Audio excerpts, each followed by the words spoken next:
Hola a todos, y bienvenidos a Cartas desde el Ayer, el lugar donde la historia se convierte en sueño y los sueños en historia.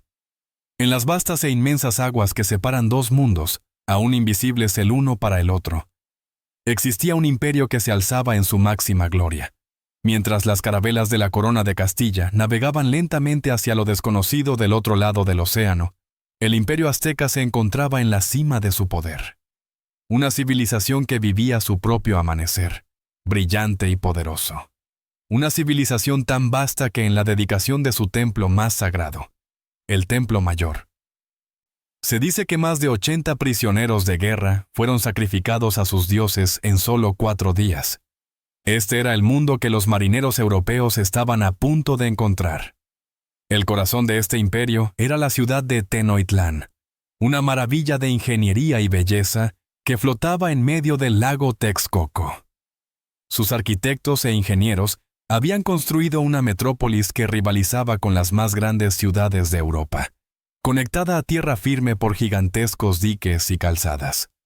La ciudad era un laberinto de canales y de calles bulliciosas llenas de vida y de comercio. En sus canales, las canoas repletas de mercancías se deslizaban silenciosamente, y en sus famosas chinambas o jardines flotantes, los agricultores cultivaban maíz, frijoles y calabazas, alimentando a una población de cientos de miles de habitantes. El Templo Mayor con sus 2 pirámides gemelas, dedicadas a los dioses Huitzilopochtli y Tlaloc, se alzaba majestuoso en el centro de la ciudad, un faro de poder y de fe. La sociedad azteca era una estructura compleja y jerárquica, donde cada persona tenía su lugar y su propósito. En la cima se encontraba el Tlatoani, el emperador, que gobernaba por derecho divino y que personificaba el poder militar y religioso del imperio. En el momento de su apogeo, este emperador era Moctezuma Pimuro, un líder reverenciado y temido, que gobernaba con una mano firme y una mente astuta. Debajo de él se encontraban los nobles, los sacerdotes y la élite militar, una clase guerrera entrenada desde la infancia para el combate. La base de la sociedad la formaban los campesinos, los artesanos y los comerciantes, cuya labor sostenía la riqueza y el poder del imperio. La religión azteca era el motor de su existencia, una fuerza que unía a su pueblo y que dictaba cada aspecto de la vida diaria. Era un panteón de dioses poderosos, seres que gobernaban el cosmos y que exigían la devoción de los mortales. Los aztecas creían que el sol, su dios principal, necesitaba ser alimentado con sangre humana para continuar su viaje diario por el cielo. Este complejo sistema de creencias justificaba los sacrificios humanos, una práctica ritual que, aunque atroz para los ojos extranjeros, era vista por los aztecas como una obligación sagrada para mantener el equilibrio del mundo. Este sistema de creencias también explicaba el universo, sus mitos de creación y destrucción, sus profecías sobre el futuro y sus advertencias sobre el fin de los tiempos. El poderío militar azteca era una fuerza de conquista que había subyugado a docenas de pueblos vecinos. Sus guerreros, vestidos con armaduras de algodón y armados con sus temibles macahuitl o espadas de obsidiana, eran una fuerza imparable. La guerra no solo tenía fines de conquista, sino también religiosos, pues los guerreros buscaban capturar prisioneros para los sacrificios a sus dioses. Con cada nueva victoria, el imperio se expandía y con cada expansión, su riqueza y su poder se incrementaban. A medida que los pueblos subyugados pagaban tributos de oro, plumas y otras riquezas, era un mundo de orden y de caos, de belleza y de sangre. Una civilización que creía haber alcanzado el cenit de su existencia, completamente ajena a la tormenta que se formaba en el horizonte, a la inminente llegada de los navíos que portaban un destino que quebraría su amanecer. A miles de kilómetros de la brillante Tenochtitlán, más allá del mar que los europeos creían que era el final del mundo, se alzaba otra majestuosa civilización. No era una ciudad sobre un lago, sino un imperio que abrazaba la cordillera de los Andes, una tierra de picos nevados, valles profundos y llanuras elevadas. Este era el Tahuantinho, el vasto imperio inca, una civilización que gobernaba la Tierra del Sol. La grandeza de los incas no se encontraba en los templos dorados de una sola ciudad, sino en un vasto y meticuloso sistema que unía a miles de pueblos. Eran maestros de la ingeniería y la arquitectura. Sus construcciones de piedra, como la ciudad sagrada de Machuicu o la fortaleza de Sacayhuamán, son un testimonio de su genio. Trabajaban la piedra con una precisión asombrosa, encajando enormes bloques de roca sin el uso de mortero, creando estructuras que han resistido terremotos y el paso de los siglos. Sus ciudades y templos estaban solo construidos en la piedra, sino que parecían emerger de las montañas mismas, como si fueran una parte integral de la tierra. Pero la verdadera hazaña del imperio era su sistema circulatorio, el Japacñán, una red de caminos que se extendía por más de 40 kilómetros. Este sistema de caminos que se abría paso a través de desiertos, selvas y sobre los picos más altos de los Andes, era la espina dorsal del imperio. Los puentes colgantes de cuerda de Ichu que se balanceaban sobre profundos cañones y los túneles tallados en las rocas demostraban que para los incas obstáculo natural insuperable. El Japacac no solo era una vía de transporte para los ejércitos y las caravanas de llamas, sino que también era un medio para la comunicación. Los chasquis o mensajeros incas corrían sin parar, relevándose en postas, llevando mensajes de un extremo al otro del imperio, a una velocidad asombrosa. En la cima de este inmenso y organizado imperio se encontraba el Zapa Inca, el gobernante absoluto, considerado un ser divino, el Hijo del Sol. En la época de la llegada de los primeros navíos, el Zapa Incahualpa, un líder que acababa de salir victorioso de una larga y brutal guerra civil contra su hermano Huáscar. Aunque Atahualpa se había asegurado su lugar en el trono, el imperio aún estaba marcado por las cicatrices de este conflicto. Había pueblos que aún no habían aceptado su poder y divisiones internas que se mantenían. Era un imperio en la cima de su grandeza, con un vasto territorio unificado, una burocracia eficiente y una capacidad tecnológica que rivalizaba con cualquier otra civilización de la época. Sin embargo, su poder construido en la cima de las montañas era un poder que nunca había tenido que enfrentarse a la pólvora, al acero y a una ambición insaciable.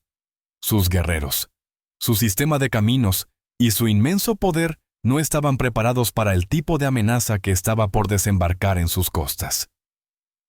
La imponente ciudad de Tenochtitlán y la majestuosidad de su imperio daban una impresión de poder absoluto. Pero debajo de la superficie, la estructura de la nación azteca estaba lejos de ser monolítica. El imperio, en su esencia, era una frágil red de alianzas y de opresión, una realidad que se convertiría en su mayor vulnerabilidad. La dominación azteca no se basaba en la integración de los pueblos conquistados, sino en un brutal sistema de tributo. Pueblo tras pueblo, se veían obligados a pagar una cuota onerosa de maíz, cacao, textiles, joyas y lo más aterrador de todo, hombres y mujeres, para el sacrificio a los dioses de Tenochtitlan. La humillación de la derrota y la carga de esta opresión crearon un resentimiento profundo y generalizado que solo esperaba una oportunidad para estallar. Estos pueblos, aunque subyugados por la fuerza, albergaban un odio amargo hacia sus señores aztecas, un sentimiento que se había acumulado durante años, listo para explotar como la pólvora al menor contacto con el fuego. Entre los pueblos que más resentían a los aztecas se encontraba la feroz nación de los taxcaltecas. A diferencia de sus vecinos, los tlaxcaltecas se habían resistido con éxito a la conquista azteca durante décadas. Su capital era una fortaleza inexpugnable, y sus guerreros, de una tenacidad legendaria, habían mantenido su independencia a pesar de los constantes intentos de los aztecas por someterlos. Esta resistencia los había convertido en enemigos mortales del imperio, y en su corazón ardía una llama de odio y de venganza. En las mentes de Moctezuma su poder era incuestionable, pero en la realidad el imperio era un castillo de naipes construido sobre el descontento. El emperador gobernaba un vasto dominio, pero lo que él veía como un orden natural, sus súbditos lo veían como una cruel tiranía. La unidad del imperio era solo una ilusión mantenida a punta de espada, Estos profundos conflictos internos, estos resentimientos latentes y estas alianzas fracturadas, eran las primeras y más profundas grietas en los cimientos del imperio. Y cuando los navíos de la lejana Europa llegaran a las costas, sus capitanes, con una perspicacia nacida de la necesidad y la codicia, no tardarían en encontrar y explotar esta debilidad fatal. Mientras que en Mesoamérica, el resentimiento de los pueblos subyugados creaba una grieta latente en el imperio, en los picos de los Andes. La amenaza no venía de afuera, sino de adentro.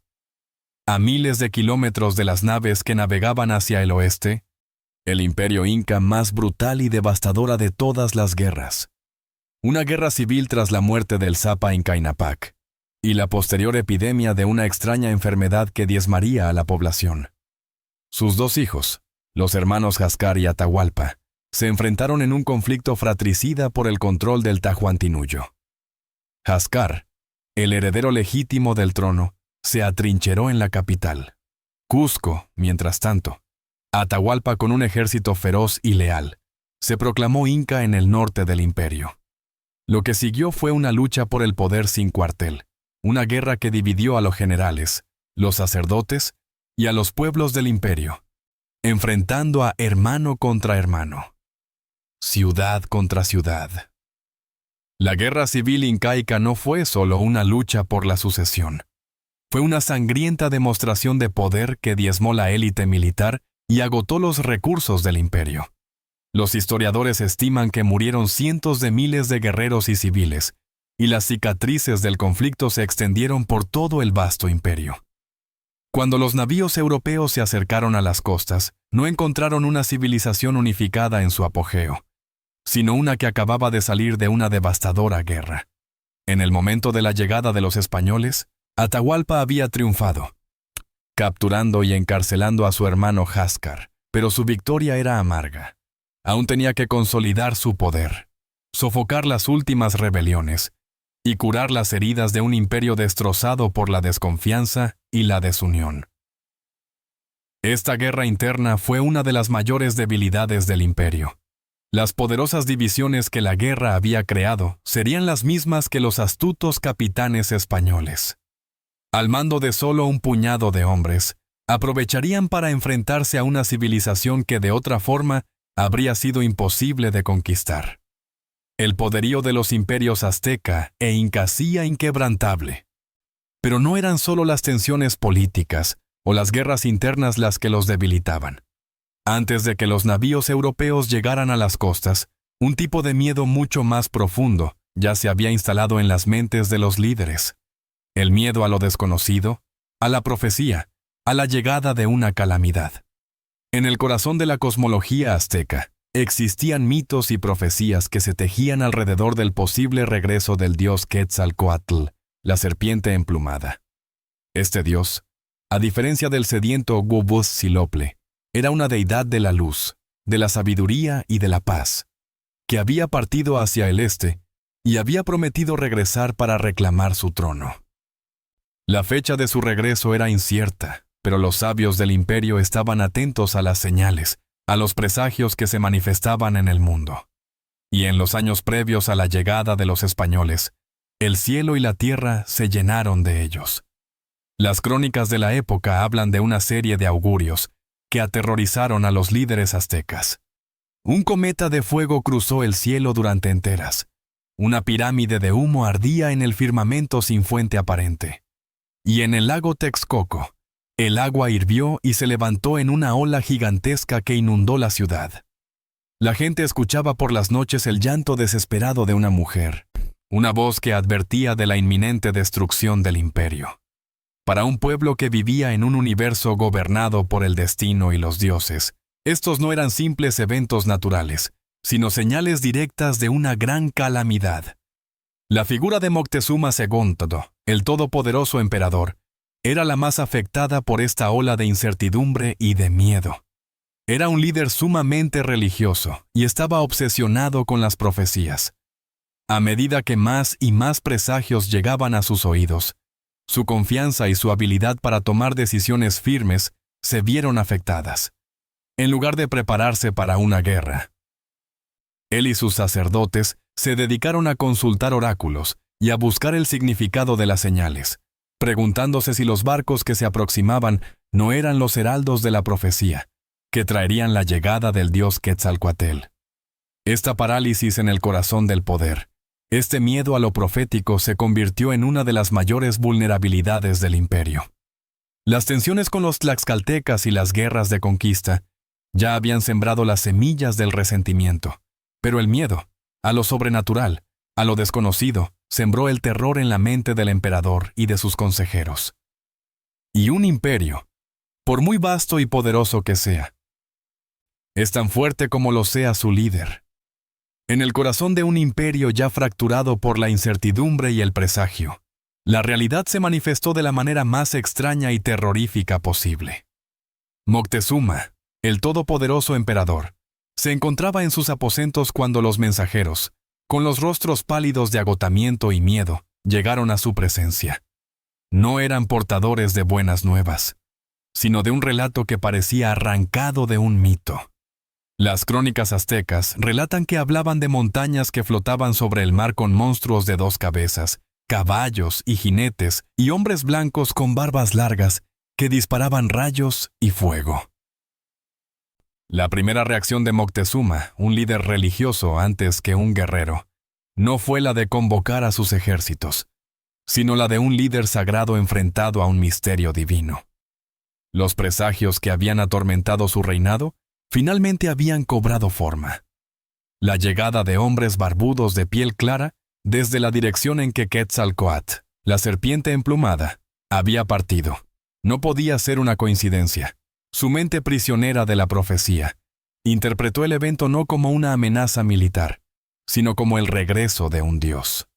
La incertidumbre y el miedo a lo sobrenatural, que ya habían debilitado su espíritu, lo llevaron a cometer el error más grande de su reinado. En lugar de lanzar un ataque preventivo o de prepararse para la guerra, Moctezuma actuó como un diplomático. Envió a sus mensajeros de regreso con la orden de llevar a los recién llegados los regalos más exquisitos y valiosos del imperio, en forma de discos, penachos de plumas de quetzal, joyas de jade y una vasta selección de los tejidos más finos. Para él, eran ofrendas a la divinidad, una forma de darles la bienvenida y de mostrarles la reverencia que merecían. Desconocía que para los hombres que venían en los barcos, esos regalos no eran ofrendas, sino una señal, una prueba irrefutable de que la tierra que tenían frente a ellos estaba llena de una riqueza incalculable. Y así, mientras los barcos permanecían anclados en las costas de Veracruz, Moctezuma sellaba, sin saberlo, el destino de su imperio. Su primera reacción, nacida de la fe y el miedo, no fue la de defender su tierra, sino la de honrar a los visitantes. Y al hacerlo, abrió la puerta a una ambición insaciable que transformaría a los supuestos dioses en conquistadores. A medida que las noticias de la llegada de los extraños se extendían por el imperio, la indecisión de Moctezuma se manifestaba en una serie de embajadas, un esfuerzo desesperado por manejar una situación que su mente no podía comprender. Con cada grupo de mensajeros que regresaba, su miedo y su incertidumbre crecían. Y con cada nueva embajada, Moctezuma enviaba a Cortés más y más tesoros, no como una señal de rendición, sino como un intento de diplomacia para persuadir a los extraños de que se alejaran. La primera embajada llegó a las costas de Veracruz cargada de regalos. Eran regalos dignos de la realeza, discos de oro y de plata, tan grandes como ruedas de carro, pectorales de jade, intrincados penachos de plumas de quetzal y delicados tejidos que reflejaban la habilidad de los artesanos aztecas. Para Moctezuma, eran ofrendas a lo divino, una señal de respeto que en la cosmovisión azteca debía ser correspondida con la partida pacífica de los visitantes.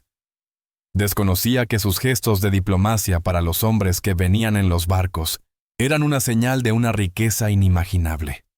Las expresiones de asombro y de codicia en los rostros de los españoles no eran la reverencia que él esperaba, sino el hambre de un tesoro que superaba sus más grandes sueños. Los discos de oro no eran ofrendas, sino la prueba de que el imperio era un tesoro que debía ser saqueado. Con cada envío de embajadas, Moctezuma insistía con mayor vehemencia en su segundo mensaje, la insistencia de que los españoles no se acercaran a la capital. Su estrategia no era la de la confrontación militar, sino la de la evitación. Él creía que podía contener a estos visitantes a través de la distancia y de la riqueza. Su lógica era simple. Si los colmas de regalos y les pides que no se acerquen a la capital, ellos se irán. Sin embargo, en el mundo de los conquistadores, este tipo de súplicas eran vistas como una señal de miedo y de debilidad. La indecisión de Moctezuma y su confianza en la diplomacia le dieron a Cortés y a sus hombres un tiempo invaluable para entender el terreno, para conocer a los pueblos subyugados y para planear su estrategia. Mientras el emperador dudaba, los españoles, con una ambición implacable, se movían con una certeza que el monarca azteca había perdido. Cada regalo de oro que enviaba era un eslabón en la cadena que uniría a su imperio con la destrucción. El emperador, con sus embajadas y sus súplicas, creía estar manejando la situación, pero en realidad estaba abriendo la puerta que sellaría el destino de su mundo. A medida que las noticias de la llegada de los extraños se extendían por el imperio, la indecisión de Moctezuma se manifestaba en una serie de embajadas, un esfuerzo desesperado por manejar una situación que su mente no podía comprender. Con cada grupo de mensajeros que regresaba, su miedo y su incertidumbre crecían. Y con cada nueva embajada, Moctezuma enviaba a Cortés más y más tesoros, no como una señal de rendición, sino como un intento de diplomacia para persuadir a los extraños de que se alejaran. La primera embajada llegó a las costas de Veracruz cargada de regalos. Eran regalos dignos de la realeza, discos oro y de plata, tan grandes como ruedas de carro, pectorales de jade, intrincados penachos de plumas de quetzal y delicados tejidos que reflejaban la habilidad de los artesanos aztecas. Para Moctezuma, eran ofrendas a lo divino, una señal de respeto que en la cosmovisión azteca debía ser correspondida con la partida pacífica de los visitantes. Desconocía que sus gestos de diplomacia para los hombres que venían en los barcos eran una señal de una riqueza inimaginable. Los discos de oro no eran ofrendas, sino la prueba de que el imperio era un tesoro que debía ser saqueado. Con cada envío de embajadas, Moctezuma insistía con mayor vehemencia en su segundo mensaje, la insistencia de que los españoles no se acercaran a la capital. Su estrategia no era la de la confrontación militar, sino la de la evitación. Él creía que podía contener a estos visitantes a través de la distancia y de la riqueza. Su lógica era simple. Si los colmas de regalos y les pides que no se acerquen a la capital, ellos se irán. Sin embargo, en el mundo de los conquistadores, este tipo de súplicas eran vistas como una señal de miedo y de debilidad. La indecisión de Moctezuma y su confianza en la diplomacia le dieron a Cortés y a sus hombres un tiempo invaluable para entender el terreno, para conocer a los pueblos subyugados y para planear su estrategia. Mientras el emperador dudaba, los españoles, con una ambición implacable, se movían con una certeza que el monarca azteca había perdido. Cada regalo de oro que enviaba era un eslabón en la cadena que uniría a su imperio con la destrucción. El emperador, con sus embajadas y sus súplicas, creía estar manejando la situación, pero en realidad estaba abriendo la puerta que sellaría el destino de su mundo. Si la historia del nacimiento de esta nación te está ayudando a encontrar un momento de paz, te invitamos a unirte a nuestra comunidad. Suscríbete para no perderte ni un solo episodio y déjanos un buen like si este viaje está siendo reparador. Si lo deseas, cuéntanos en los comentarios desde dónde nos escuchas y qué hora es allí. Tu apoyo nos permite seguir creando estos espacios de tranquilidad histórica. El debate histórico sobre si Moctezuma realmente creyó que Cortés era el dios Quetzalcóatl es uno de los más fascinantes de la conquista. La idea popularizada por las crónicas de los propios españoles sugiere que la victoria fue un acto divino, una manifestación de la voluntad de Dios. Para los conquistadores, Era una forma de explicar cómo un puñado de hombres había derrotado a un imperio tan vasto. Pero la realidad es más compleja y quizás más trágica. Más allá de la creencia, el comportamiento de Moctezuma se puede entender como el resultado de una mente atormentada por la incertidumbre y el miedo a lo profético. Era un emperador astuto y poderoso, pero vivía en un mundo donde el destino y la voluntad de los dioses tenían más peso que las tácticas militares. Su indecisión, ya fuera por un profundo miedo religioso o por la pura incertidumbre de cómo clasificar a estos extraños, fue su mayor error. El ejército azteca era una fuerza imponente. Los guerreros eran disciplinados y valientes, y su número superaba por miles al de los españoles y sus aliados. Una orden de Moctezuma para atacar a los recién llegados en la costa habría terminado con la expedición de Cortés antes de que pudiera consolidar su posición. Pero esa orden nunca llegó. En lugar de movilizar a sus vastos ejércitos, el emperador se dedicó a las consultas, a la diplomacia y a los rituales. Dejó que las fuerzas españolas avanzaran hacia su capital, dándoles un tiempo invaluable para reclutar a los enemigos del imperio, para recuperarse y para entender las debilidades internas del imperio azteca. La inacción de Moctezuma fue su peor enemigo. Su indecisión y su incapacidad para actuar con la contundencia militar que su poder permitía sellaron el destino de su imperio. El miedo a una profecía, sin importar cuán real o imaginaria fuera, le impidió ver la amenaza que tenía enfrente. Mientras Moctezuma se debatía entre la fe y el miedo en las tierras del interior, Hernán Cortés estaba tomando la decisión más inteligente y astuta de toda la conquista. Tras una serie de feroces batallas contra los guerreros de la República de Tlaxcala, una de las pocas naciones que se había resistido con éxito al poderío azteca, Cortés se dio cuenta de que no podría ya enfrentarse al imperio azteca sin una ayuda crucial. Al mismo tiempo, los tlaxcaltecas, que habían luchado valientemente, se dieron cuenta de que no podían derrotar a estos hombres con armaduras de metal y armas de fuego. El punto de inflexión llegó cuando sus líderes, movidos por una audaz pragmática, se encontraron con Cortés. A través de la invaluable mediación de Malinche y de otros traductores, el capitán español escuchó los lamentos de una nación entera. Le contaron de las décadas de humillación y de opresión que habían sufrido a manos de los aztecas, de los tributos que debían pagar, y del terror constante de que sus jóvenes fueran capturados para los sacrificios en el templo mayor.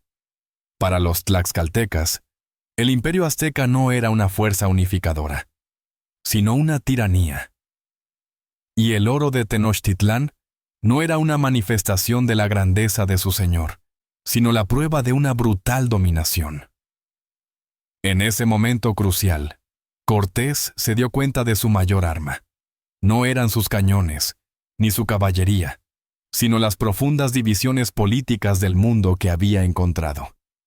Cortés no se presentó como un dios, sino como un libertador. Para los tlaxcaltecas, la alianza con los españoles no era el inicio de un nuevo yugo, sino la oportunidad de librarse del que ya conocían. Firmaron un pacto de sangre. Los tlaxcaltecas le darían a Cortés miles de guerreros, guías, porteadores y apoyo logístico. A cambio, los españoles les ayudarían a derrotar a su archienemigo, el Imperio Azteca. Para los tlaxcaltecas, la venganza era el motor que impulsaba esta alianza. Creían que una vez que Tenochtitlan cayera, ellos serían los nuevos líderes de la región. No tenían forma de saber que para los hombres que venían del mar, el objetivo final no era la liberación, sino la conquista total. La alianza con los tlaxcaltecas no fue solo un pacto militar, sino la chispa que encendió la pólvora del resentimiento en todo el imperio, convirtiendo a la pequeña fuerza de Cortés en un ejército que, aunque no era numéricamente superior, era letalmente más efectivo. Tras forjar su letal alianza con los tlaxcaltecas, la pequeña fuerza de Hernán Cortés dejó de ser un puñado de extranjeros para convertirse en la vanguardia de un ejército de decenas de miles de guerreros nativos. La marcha hacia Tenochtitlán, la mítica capital, ya no era una aventura, sino el avance de una fuerza decidida a derrocar a un imperio. Y desde los palacios de Tenochtitlán, Moctezuma recibía reportes del avance, y a medida que el ejército se acercaba a la capital, el emperador tomaba la decisión más arriesgada de su reinado. En un acto que mezclaba el miedo y la confianza, Moctezuma permitió que los españoles y sus aliados tlaxcaltecas entraran a su ciudad. No lo hizo como un líder derrotado, sino como un monarca que todavía creía que podía manejar la situación. Su plan era simple. Si estos extraños son los heraldos de la profecía, los honraremos. Si son mortales, los tendremos cerca. Los controlaremos y los abrumaremos con la magnificencia de nuestro imperio. A su entender, la diplomacia era la mejor arma contra lo desconocido, y una entrada pacífica era mejor que una guerra en las puertas de la capital. El encuentro entre los dos líderes fue un espectáculo de poder y de solemnidad. La comitiva de Cortés, con sus caballos y sus cañones, entró en la ciudad por una de las calzadas que unían a la metrópolis con la tierra firme. Miles de aztecas se alineaban en los bordes de la calzada, con la boca abierta de asombro y de temor ante la vista de los jinetes, a quienes confundían con seres de otro mundo. En el centro de la ciudad, en la gran plaza, Moctezuma esperaba. Flanqueado por la élite guerrera y los sacerdotes, el emperador salió a recibir a los extranjeros. Vestía un manto adornado con plumas de quetzal y sandalias de oro, y a su lado, un séquito de nobles llevaba su figura con reverencia. Era un gesto que denotaba su poder y su divinidad. El encuentro fue un choque de dos mundos. Moctezuma saludó a Cortés con palabras de bienvenida, le ofreció más regalos y los alojó en el palacio de su padre Axatol, el cual era un vasto y lujoso edificio. Para el emperador, esta era una jugada maestra. Había metido al león en la jaula y ahora podía controlarlo. Él pensó que el esplendor de Tenochtitlán y la inmensidad de su imperio los intimidarían y que sus ofrendas lo satisfarían. Pero su lógica, nacida de una cosmovisión diferente, no tenía en cuenta la codicia insaciable de los hombres que acababa de invitar a su casa.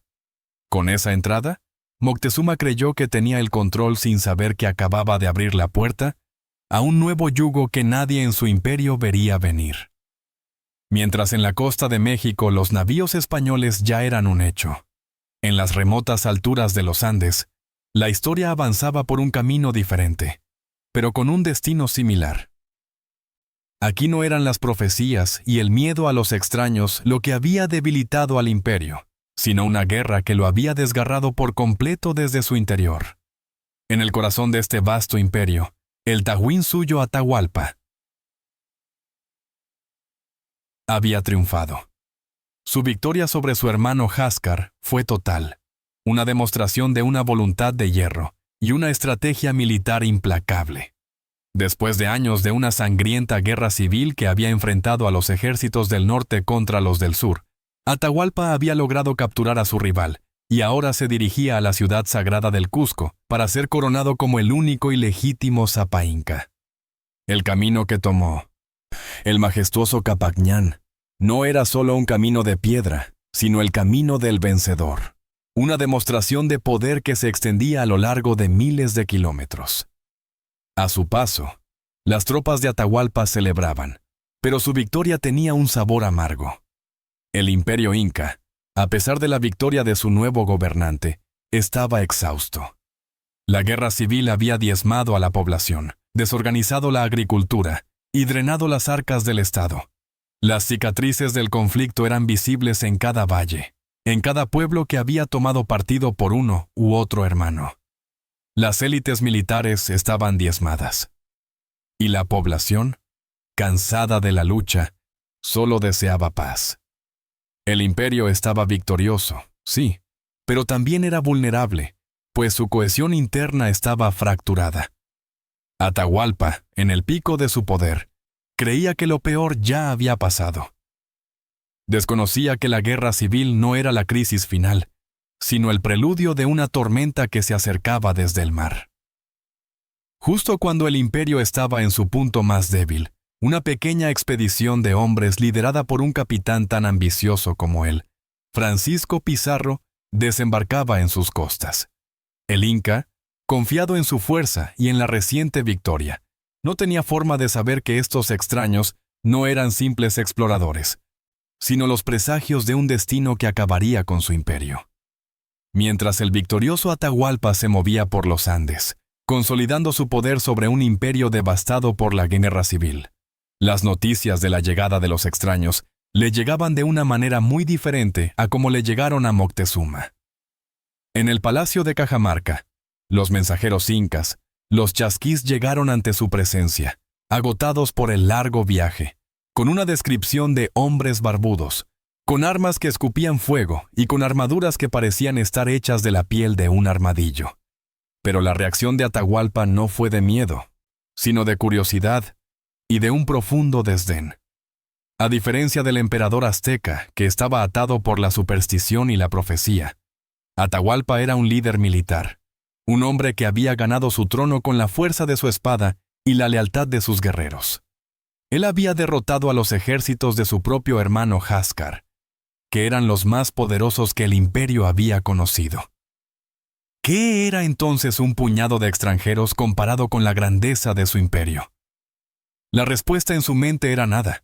Él no veía a los españoles como una amenaza, sino como una simple curiosidad, unos visitantes que venían de un mundo desconocido.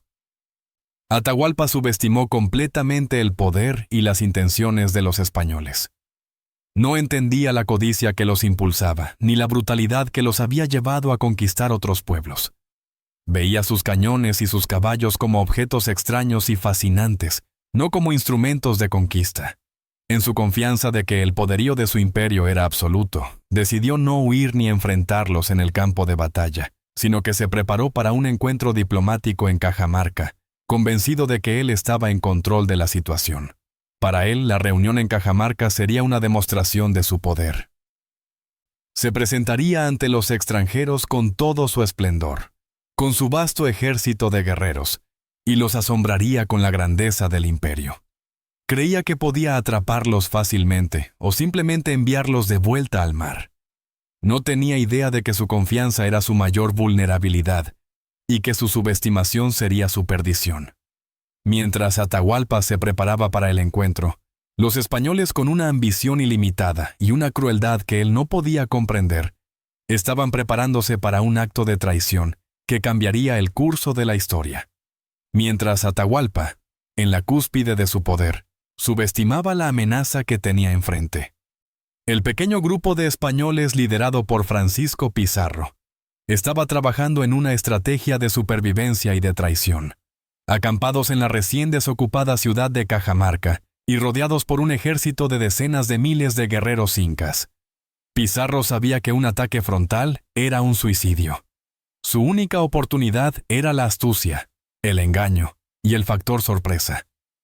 La estrategia de Pizarro fue tan simple como brutal: invitar a Atahualpa a una reunión en la plaza principal de Cajamarca.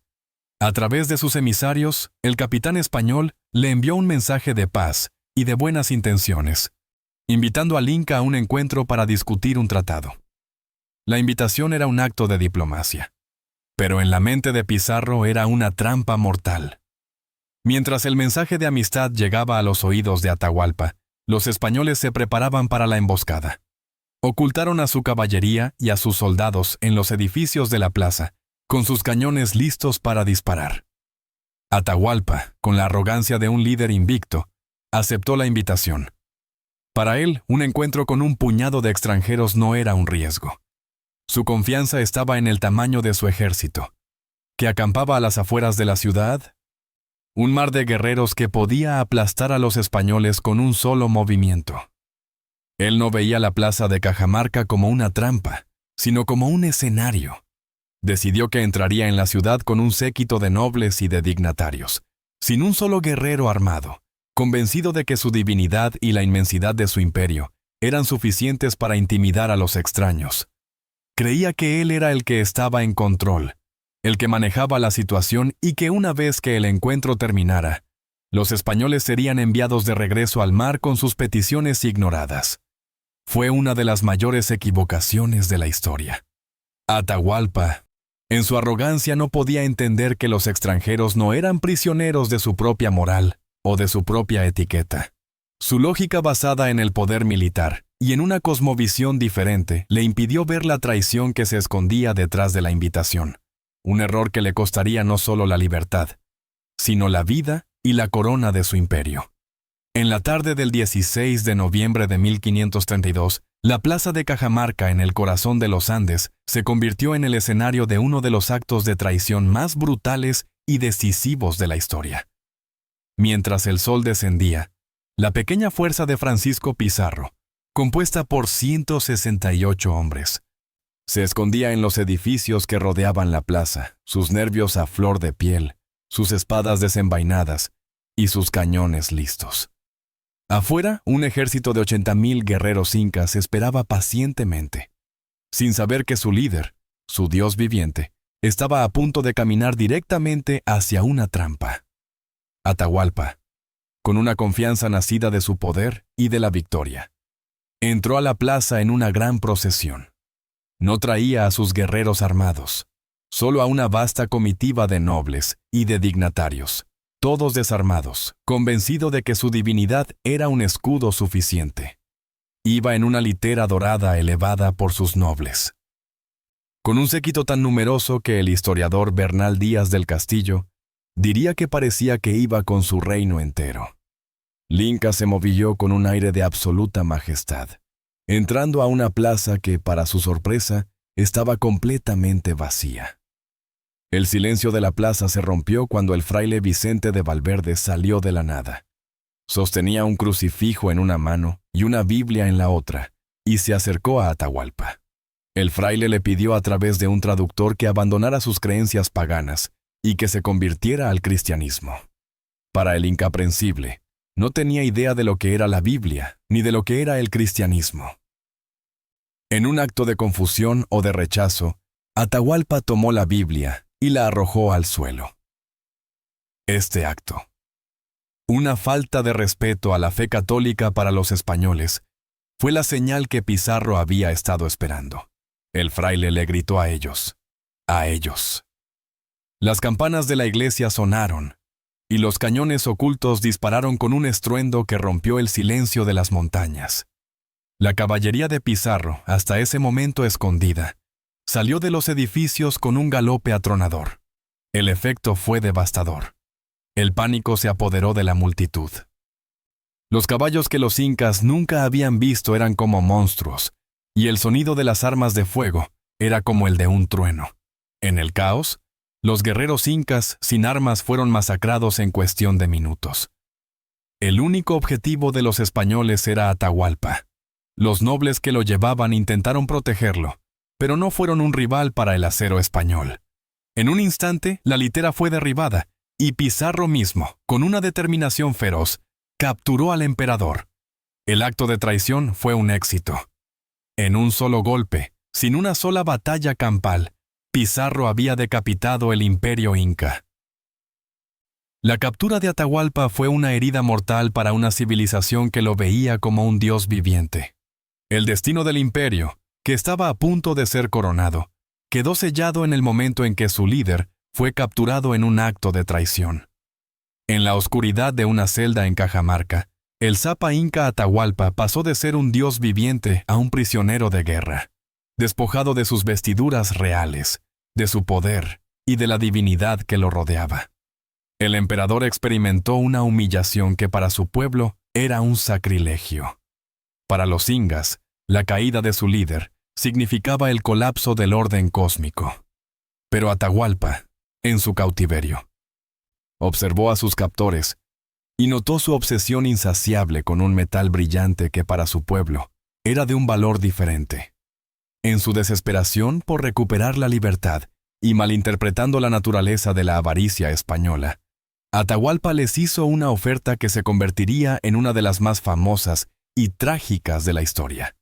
De pie en su celda, le prometió a Francisco Pizarro que llenaría el cuarto hasta la altura de su mano levantada con oro, y que llenaría 2 cuartos adyacentes con plata, todo a cambio de su vida y su libertad.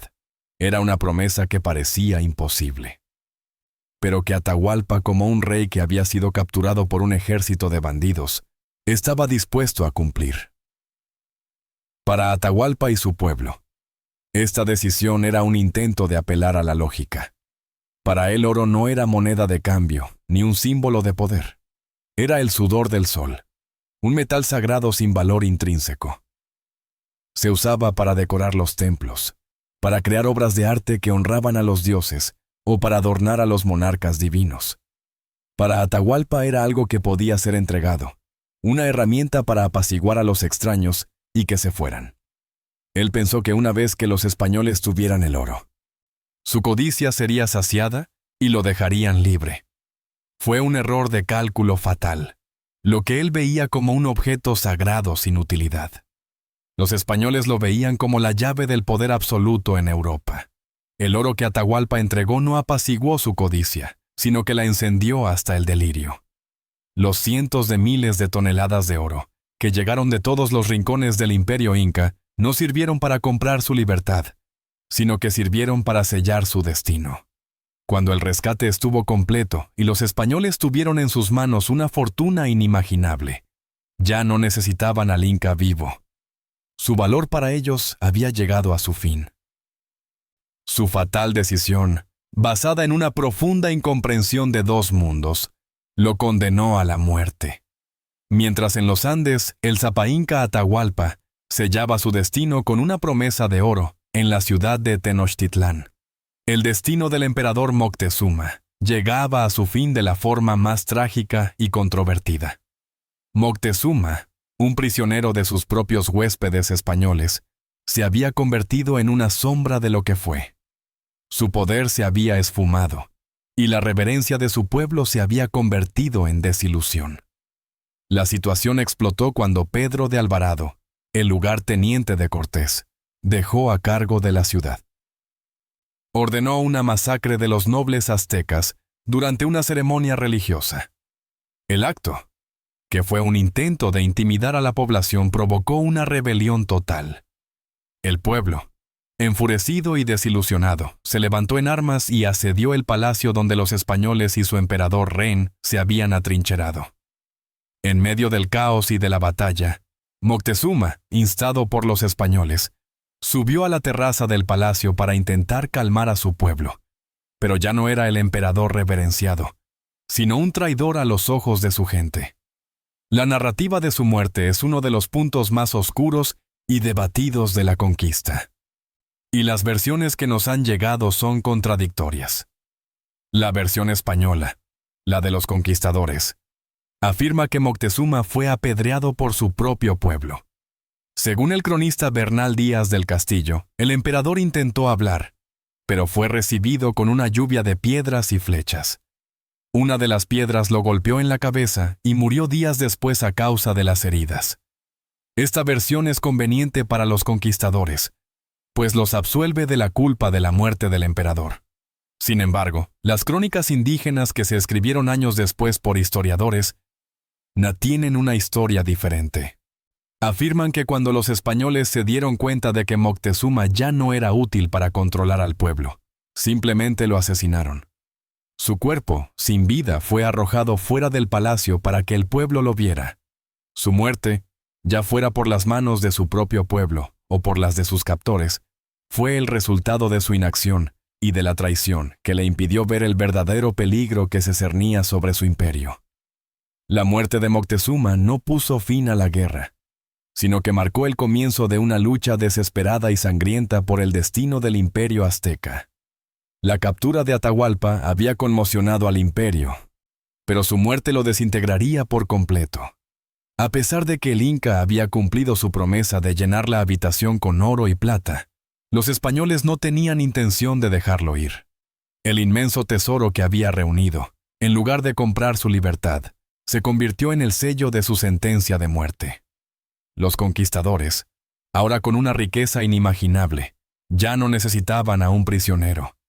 Necesitaban un pretexto para eliminar al único hombre que podía unificar el imperio contra ellos. Los españoles le organizaron a Atahualpa un juicio.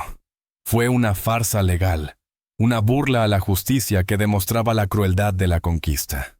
A Atahualpa lo acusaron de herejía, de idolatría, de incesto al haberse casado con su hermana, una práctica común en la realeza inca, y de conspirar contra la corona española.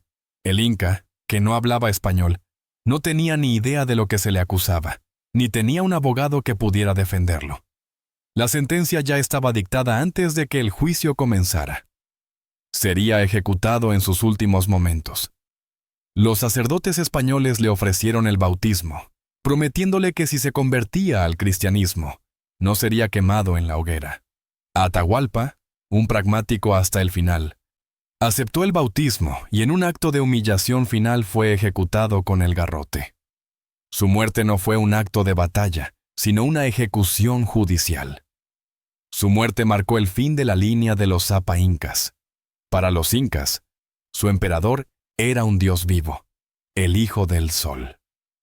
Su ejecución no fue la de un simple rey, sino la del vínculo espiritual y político que mantenía unido al imperio. Sin la cabeza del imperio, el cuerpo, que ya estaba fracturado por la guerra civil, se derrumbó. Los generales incas, que antes solo obedecían al Zapa inca, se quedaron sin líder.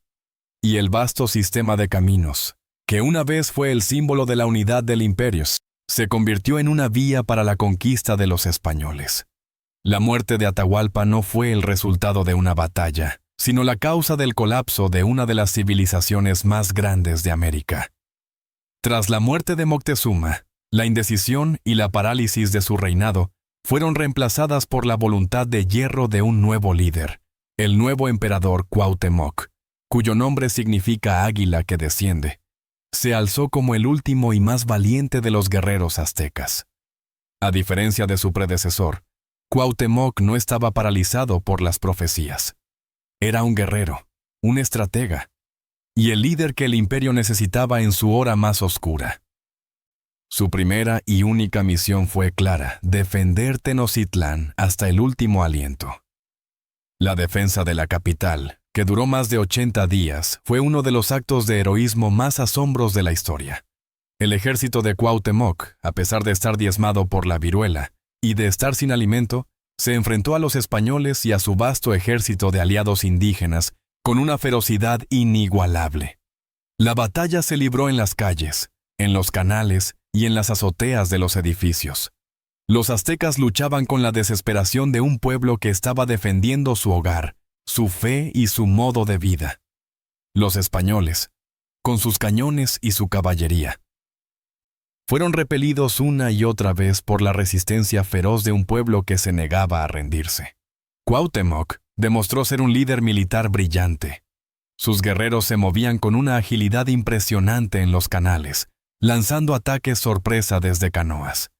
Utilizaban las calles y las calzadas como fortalezas improvisadas, luchando hasta que el último hombre caía.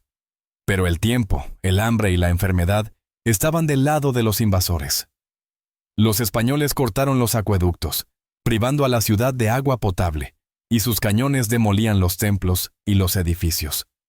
La defensa de Cuauhtémoc no fue una batalla por la victoria, sino una batalla por el honor. Él y su pueblo sabían que estaban condenados, pero eligieron pelear hasta el final. No se rindieron ante la adversidad en lugar de un final trágico. El sacrificio de Cuauhtémoc se convirtió en el símbolo eterno de la resistencia de un imperio.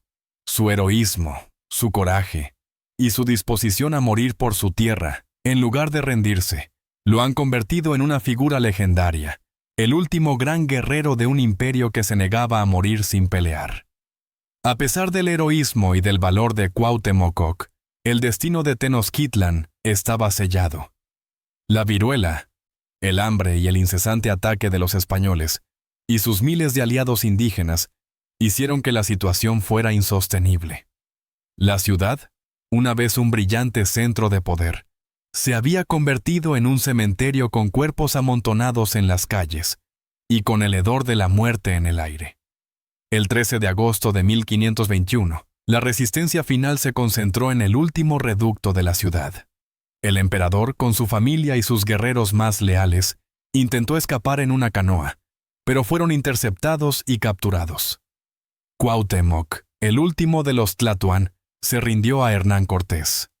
En un acto de dignidad final, le pidió al conquistador que lo matara con el puñal que llevaba en su cinto.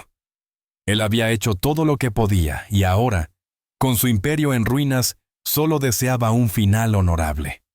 Pero Cortés, con su astucia, se negó. Sabía que un emperador capturado era más valioso vivo que muerto, al menos por un tiempo. Tras la caída de la capital, los españoles buscaron el tesoro de Moctezuma, el oro que supuestamente estaba escondido. Pero no lo encontraron.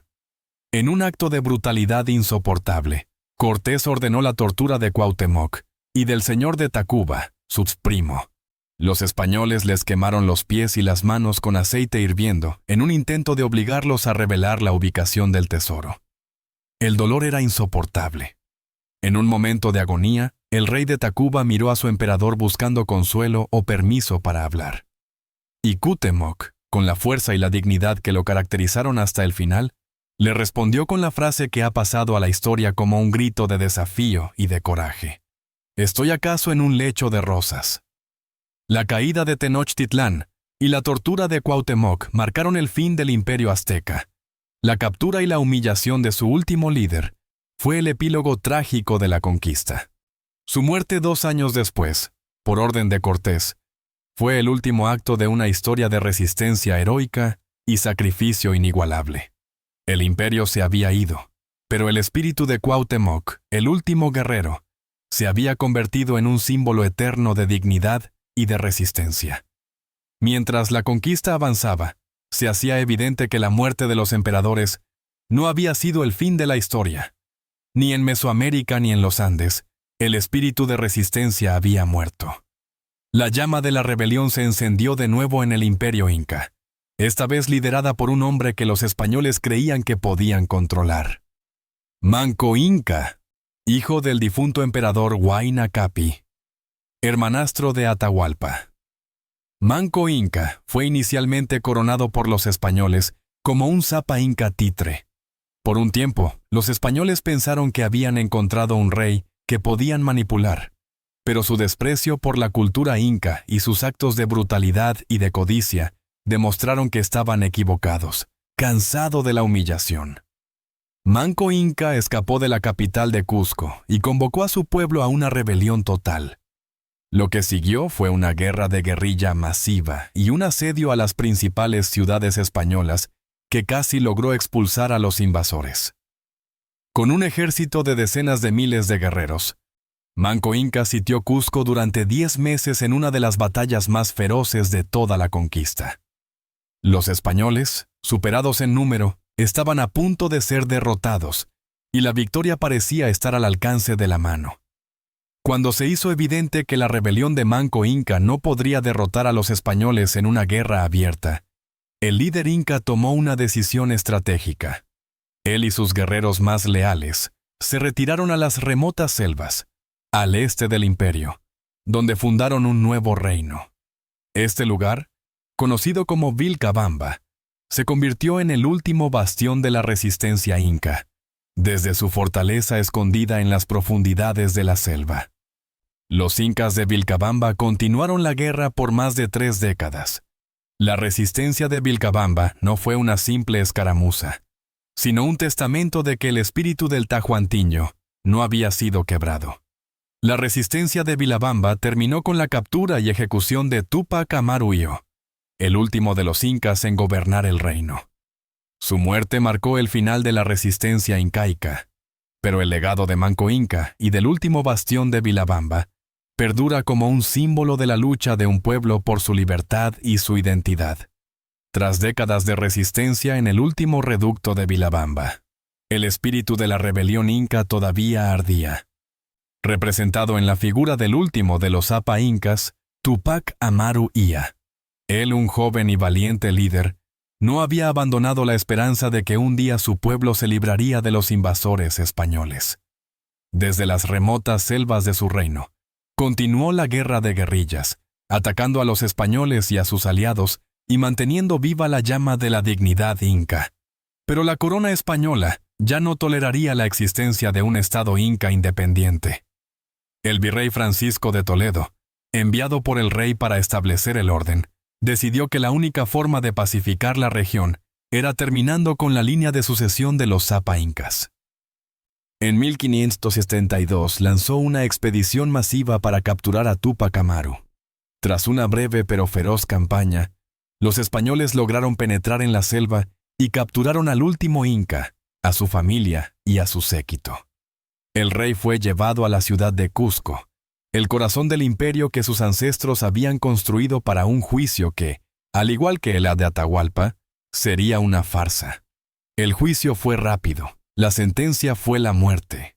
Y el 24 de septiembre de 1572, en la plaza principal de Cusco, el mismo lugar donde sus ancestros habían gobernado, Túpac Amaru primero fue ejecutado públicamente. El verdugo lo decapitó y la cabeza de Túpac Amaru fue clavada en una pica para que sirviera de advertencia a los demás incas. La ejecución de Túpac Amaru primero no fue solo el fin de un líder o de una rebelión, sino el fin oficial del imperio inca. Su muerte marcó el colapso final de un estado independiente que había luchado con valentía durante más de 40 años. La línea de sucesión de los Sapa Incas, que se remontaba a siglos, había llegado a su fin. Su muerte, un acto de tiranía y crueldad, no sirvió como advertencia, sino como una inspiración para futuras rebeliones. La profecía de su pueblo decía que su muerte no era el final, sino el inicio de una nueva era. A pesar de que su vida terminó en un acto de traición, su nombre y su legado se convirtieron en un grito de guerra, una esperanza de que algún día el imperio volvería a la vida. Mientras los barcos españoles navegaban, sus tripulantes no eran conscientes de que transportaban un arma mucho más poderosa y devastadora que cualquier cañón o espada. En las bodegas de las carabelas, a bordo de los cuerpos de marineros y colonos, viajaba una fuerza invisible y letal. Las enfermedades del viejo mundo para las poblaciones de América que no habían tenido contacto con la fauna de Eurasia. Estas enfermedades como la viruela, el sarampión, la gripe y la fiebre tifoidea eran algo completamente nuevo. Su sistema inmunológico no tenía defensas contra ellas. Lo que para un español era una simple enfermedad infantil, para un azteca o un inca, esta plaga invisible, este holocausto silencioso, no esperó a que los ejércitos llegaran. Marchó por delante a través de las rutas comerciales y las redes de contacto. El efecto fue catastrófico. En el imperio inca, la viruela llegó antes que los conquistadores. Mató al emperador Huayna Pac, a su heredero, creando el vacío de poder que llevó a la guerra civil entre Atahualpa y Huáscar. El imperio se desangró por su propia mano, preparado para la llegada de Pizarro. En Mesoamérica, la viruela se extendió por la población azteca justo cuando los españoles se preparaban para el asedio final de Tenochtitlán.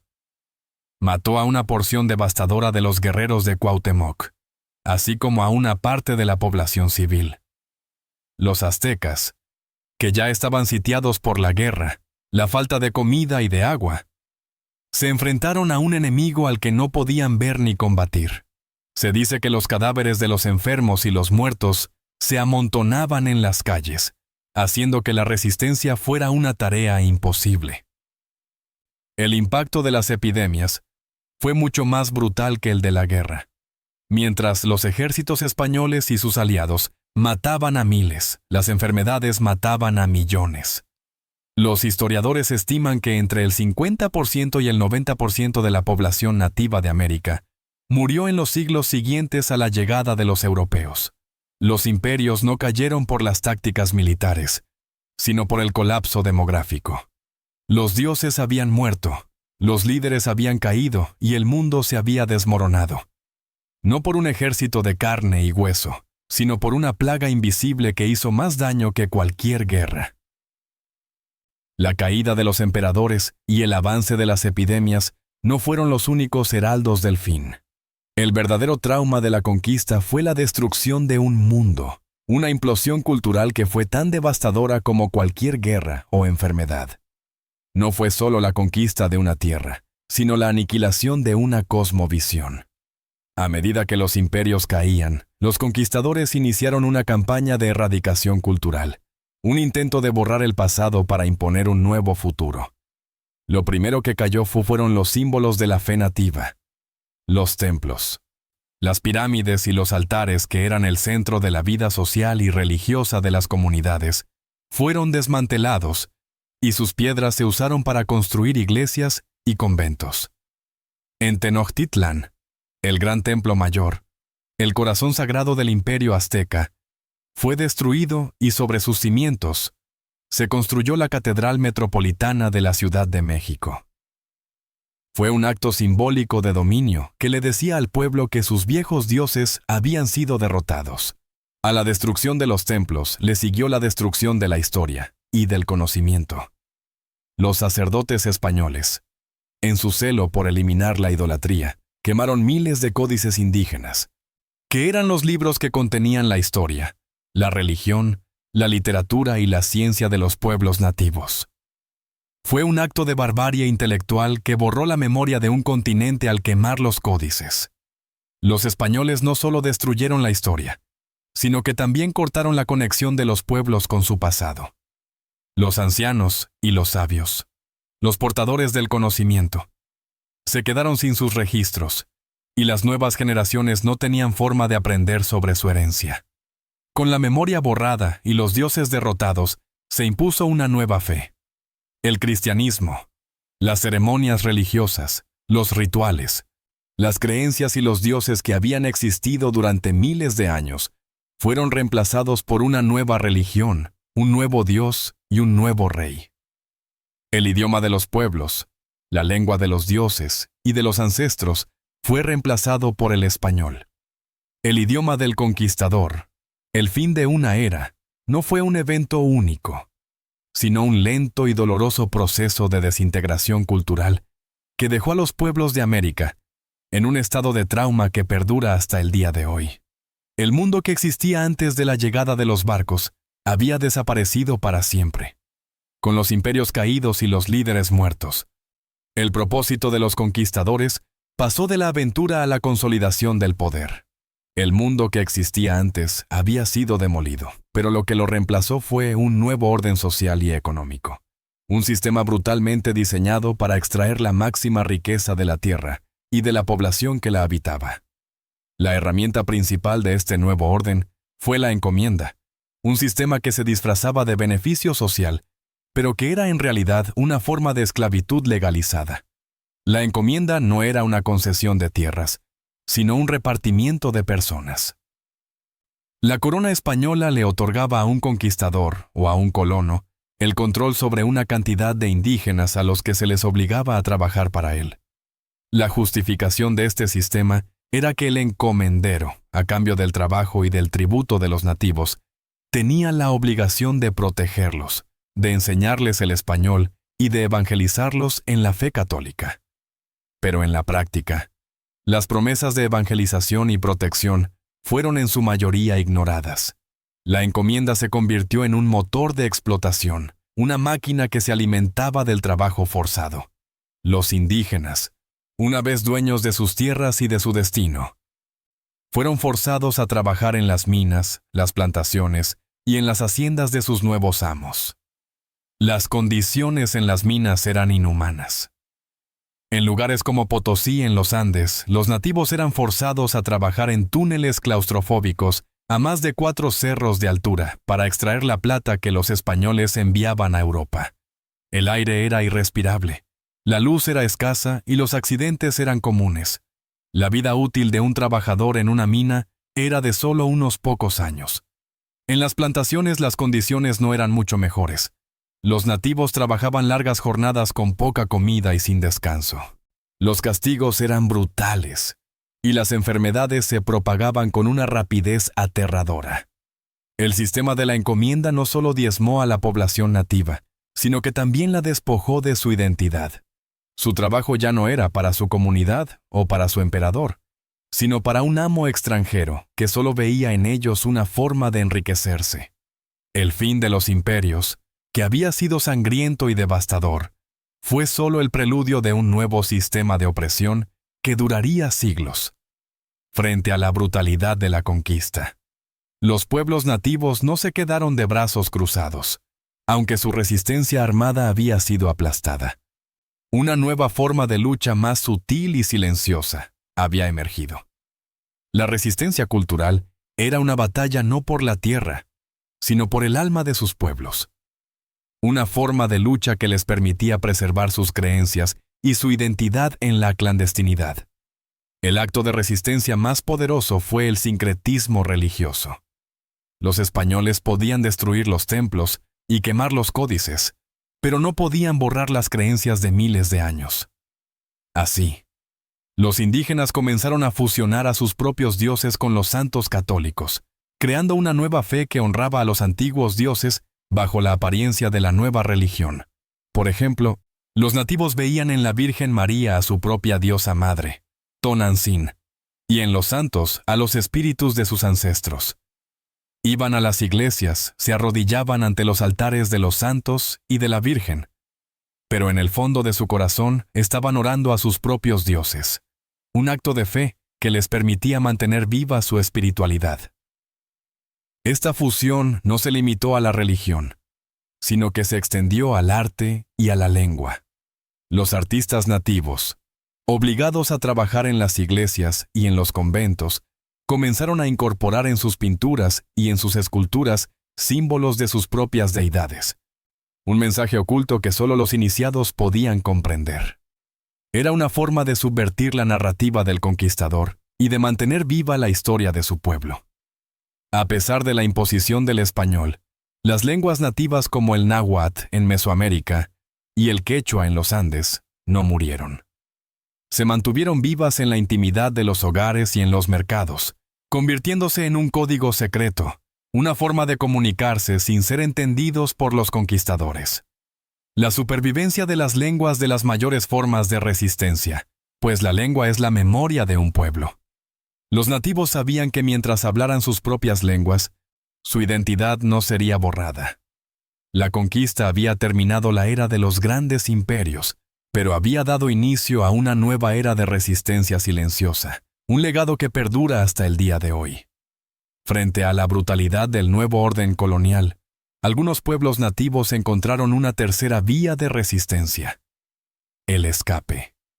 En lugar de enfrentar a los españoles en la batalla o de resistir de forma pasiva, decidieron desaparecer. Se internaron en las regiones más remotas e inaccesibles del continente, en las selvas, en los desiertos y en las montañas. Lugares que no le interesaban a los españoles por su falta de recursos y por su clima inhóspito. Fue una lucha por el espacio, un acto de supervivencia que les permitió mantener su cultura y su libertad en las densas selvas del sur de México. En lo que hoy es Chiapas, las comunidades mayas como los lacandones se retiraron a lo más profundo de la jungla. Aquí, lejos de las ciudades españolas y de las misiones religiosas, continuaron viviendo como lo habían hecho sus ancestros. Mantuvieron sus rituales, su idioma y su forma de vida sin ser contaminados por la influencia exterior. Por siglos vivieron en una libertad precaria, pero real. Una isla de autonomía en un océano de dominio colonial, en las empinadas y escarpadas montañas de la Sierra Tarahumara. En el norte de México, el pueblo rarámur y los pies ligeros también encontró refugio. Su conocimiento de la sierra, su legendaria resistencia física y su capacidad para vivir en un entorno inhóspito los hicieron casi imposibles de someter. Los españoles intentaron conquistarlos, pero las expediciones fracasaron una y otra vez. Los rarámuri vivían en cuevas y en pequeños asentamientos, moviéndose constantemente y evitando cualquier contacto. Su resistencia no fue una guerra de armas, sino una guerra de movimiento. Un rechazo absoluto a la idea de la conquista. Estos actos de resistencia física no buscaban la victoria militar, buscaban la supervivencia. Las comunidades que se refugiaron en estas zonas inhóspitas prefirieron la pobreza y el aislamiento a la servidumbre y a la opresión. La conquista había tomado las grandes ciudades y los centros de poder, pero no había logrado dominar cada rincón del continente. El legado de estas comunidades Es un recordatorio de que incluso en los momentos más oscuros, la lucha por la identidad y la autonomía nunca se extingue. La historia de la conquista está contada en su mayoría por los vencedores, por las crónicas de los españoles. Pero en las sombras, en las bibliotecas de los conventos o en la intimidad de las casas, un puñado de voces nativas se alzó para contar su propia versión de la historia. Fueron los cronistas nativos, hombres y mujeres, que a pesar de la opresión tomaron las herramientas del conquistador, su idioma, su alfabeto, para preservar la memoria de sus pueblos. Sus escritos, a menudo hechos en secreto o con la ayuda de frailes, son una fuente invaluable de la historia desde la perspectiva de los vencidos. En el Perú, el cronista más famoso fue el Inca Silazo de la Vega.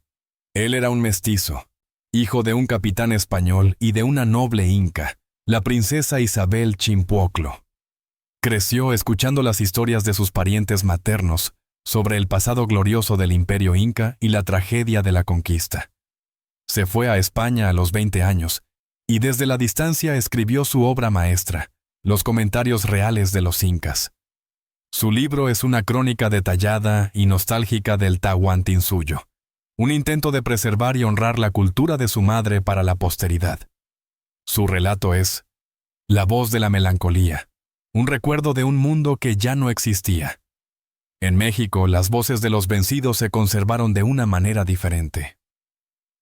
El fraile franciscano Bernardino de Sahagún, fascinado por la cultura azteca, decidió registrarla.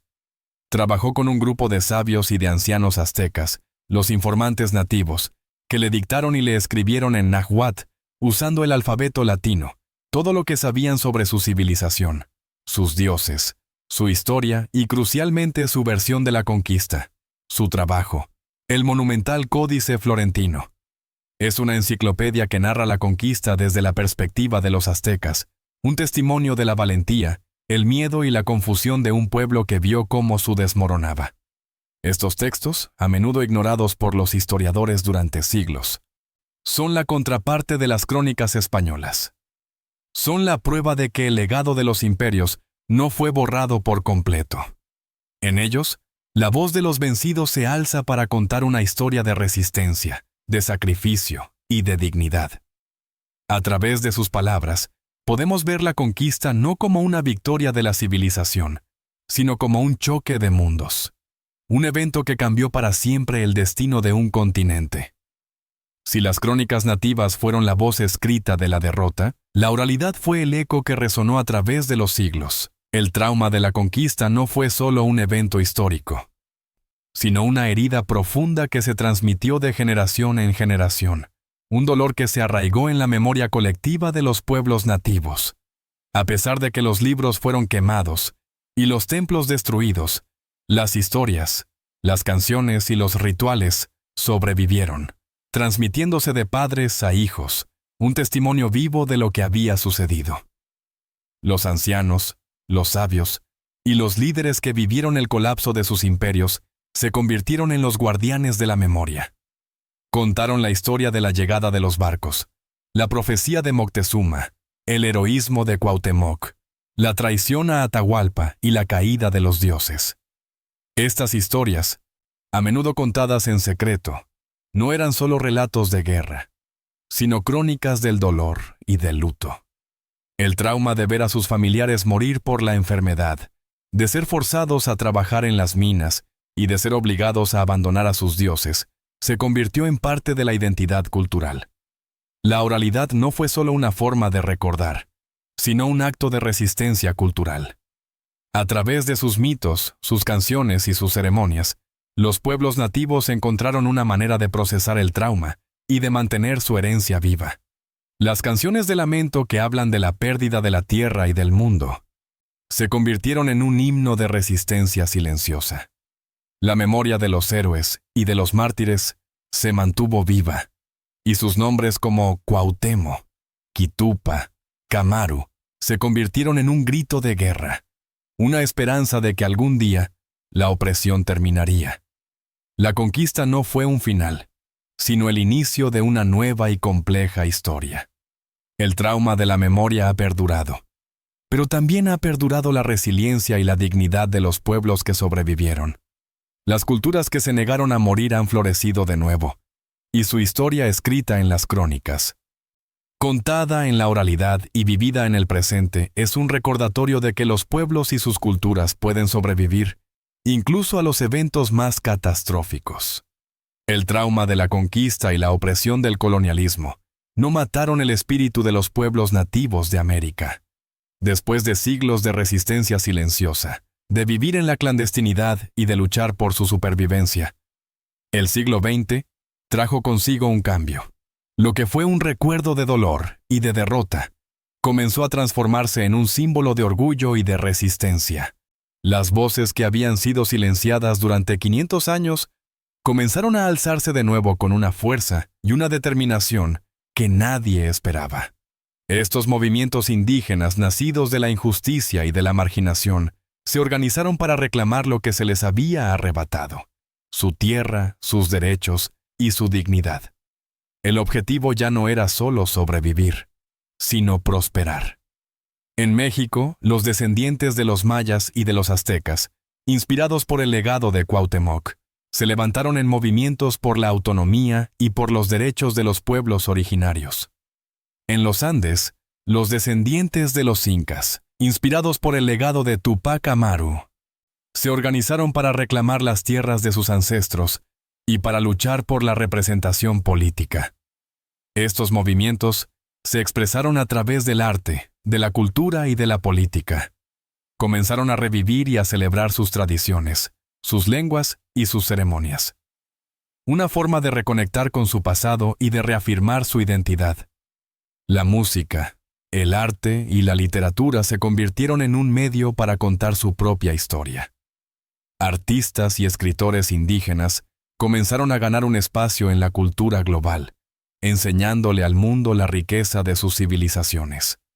El resurgimiento del orgullo indígena no fue solo un fenómeno local, sino un movimiento global. Los líderes indígenas de América Latina comenzaron a trabajar juntos, uniéndose a las organizaciones internacionales para exigir el reconocimiento de sus derechos. La ONU, en su Carta de Derechos de los Pueblos Indígenas, reconoció su derecho a la autodeterminación, a la tierra y a su propia identidad cultural. La lucha de los pueblos nativos del siglo XX fue un acto de resiliencia. Demostró que a pesar de la brutalidad de la conquista y de siglos de opresión, sus culturas y sus civilizaciones no habían sido borradas. La conquista no fue el final de la historia, sino el inicio de una nueva era de lucha, de resistencia y, finalmente, de un orgulloso renacimiento. El trauma y el legado de la conquista no se limitan a las crónicas o a los libros de historia. Viven en los nombres de 3 hombres, 3 emperadores, cuyo destino selló el de sus imperios. Aunque fueron derrotados, sus nombres no solo representan la derrota, sino que son símbolos de la resistencia, de la dignidad y de la pervivencia de un pueblo que se negó a ser borrado de la faz de la tierra. En Moctezuma vemos la trágica figura de un rey que, atado por las profecías y la incomprensión, no pudo actuar con la contundencia militar que su imperio exigía. Su nombre se ha convertido en un símbolo de la indecisión y de un choque de cosmovisiones que fue fatal para un imperio. Él no fue derrotado en el campo de batalla, sino en su mente. Y su nombre nos recuerda que la victoria puede ser tanto una cuestión de estrategia como de fe. En Atahualpa vemos al líder victorioso, al conquistador, que fue víctima de la traición y de su propia confianza. Su nombre es un recordatorio de que la arrogancia es una debilidad y de que la dignidad de un líder no puede protegerlo de la crueldad de los invasores. La historia de su captura y ejecución es la de una traición, un acto que selló el destino de su imperio, no por la fuerza militar, sino por el engaño. Y en Cuauhtémoc, el último de los guerreros, vemos la encarnación de la resistencia. Su nombre es un grito de guerra, una declaración de que incluso en la derrota, un pueblo puede mantener su dignidad, su heroísmo, su defensa de Tenochtitlán y su famoso desafío ante la tortura, lo han convertido en un símbolo eterno de la resistencia indígena. Él fue el último guerrero, pero su nombre fue el primero en convertirse en un símbolo de la lucha por la dignidad. La historia de la conquista está viva en los nombres de estos hombres. Viven en los cantos de los pueblos andinos, en las lenguas de los pueblos de Mesoamérica y en la memoria de un continente que aún lleva las cicatrices de la conquista. La conquista fue la caída de un mundo, pero la pervivencia de su memoria es la prueba de que, aunque herida, la cultura de estos pueblos nunca fue derrotada por completo. Sus nombres nos recuerdan que la historia no es solo una serie de eventos, sino un legado de resistencia que perdura hasta el día de hoy. Si este viaje a través del tiempo te ha brindado un momento de calma, te invitamos a ser parte de nuestra comunidad. Suscríbete para que no te pierdas ni una sola de nuestras historias para descansar. Si este relato ha resonado contigo, déjanos un me gusta y si lo deseas, cuéntanos en los comentarios desde dónde nos escuchas y qué hora es allí. Tu apoyo nos ayuda a seguir tejiendo estas narraciones para que puedas tener un sueño tranquilo.